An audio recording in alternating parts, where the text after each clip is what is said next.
Bonjour à toutes et tous. Merci d'être de plus en plus nombreux à visiter la chaîne d'Âme Réflexion.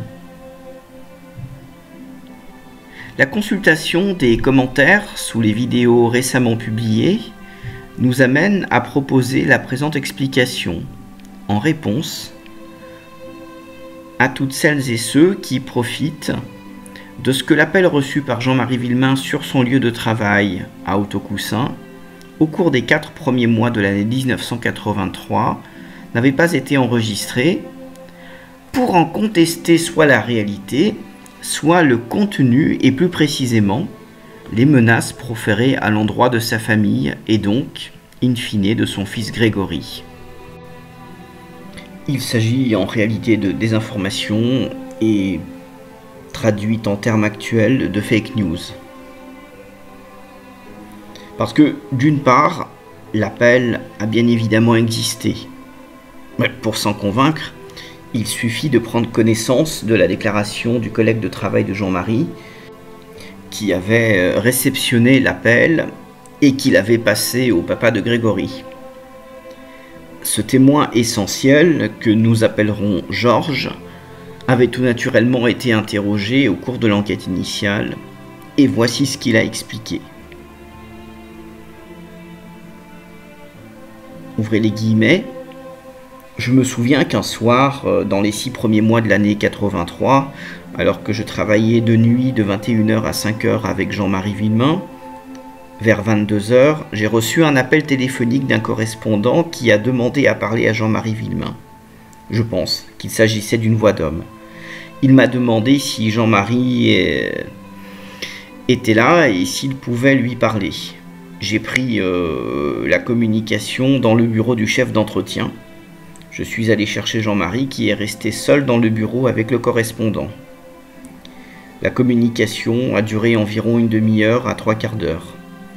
Après cet appel, Jean-Marie m'a dit « vaut mieux que je parte ». Il est effectivement parti. Je ne me souviens plus s'il est venu reprendre son travail.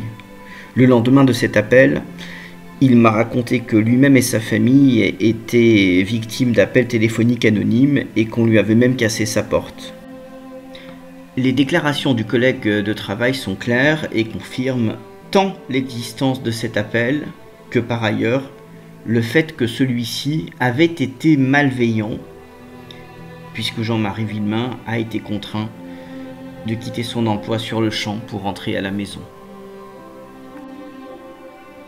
D'autre part, les menaces relatées par Jean-Marie Villemain à sa mère, puis reconstituées postérieurement, trouveront un écho quasiment exact dans la lettre Q3.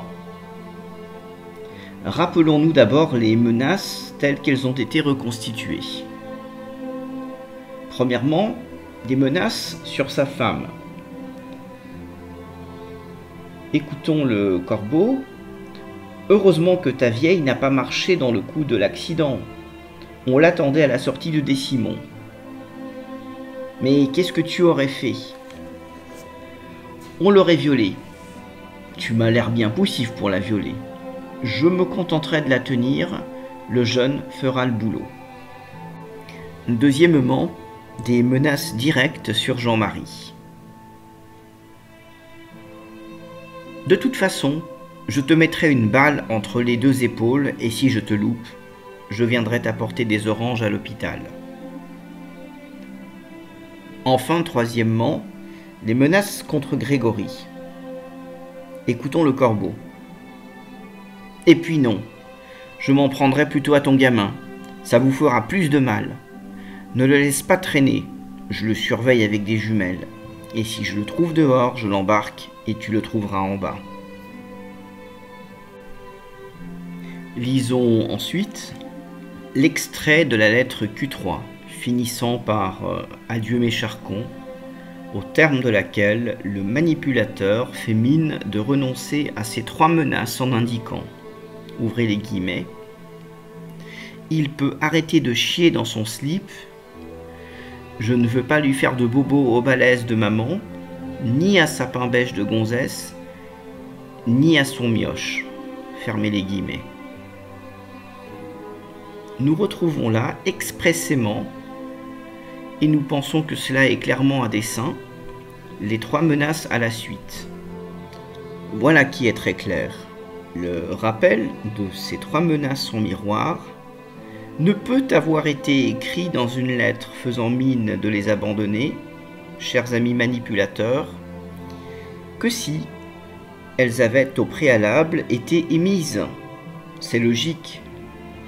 On ne peut abandonner que les promesses que l'on avait émises au préalable.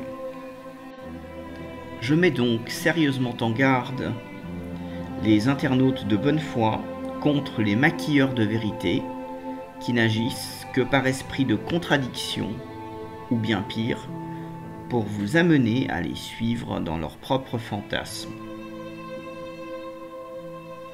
Pour en terminer sur cette lettre, la chaîne indique qu'elle est très favorable à la très fine analyse émise par Daniel Dupont et Velloli, suivant laquelle l'envoi de lettres avec tantôt une écriture de type bâton, tantôt de type cursif, pourrait correspondre à la poursuite de la manipulation tendant à accuser Roger Jacquel et sa fille Liliane.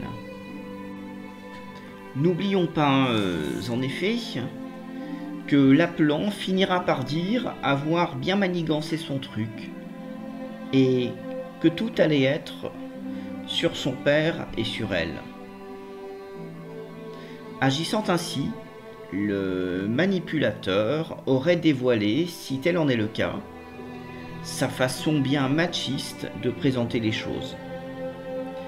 Au-delà de la simple utilisation du mot « chier » qui est vulgaire et peu employé par la gente féminine, et par ailleurs du mot « gonzesse » qui fait grimacer n'importe quelle femme, l'utilisation de lettres de type bâton pour matérialiser une écriture masculine et de lettres de type cursif pour matérialiser une écriture féminine nous paraît correspondre à un stéréotype bien masculin.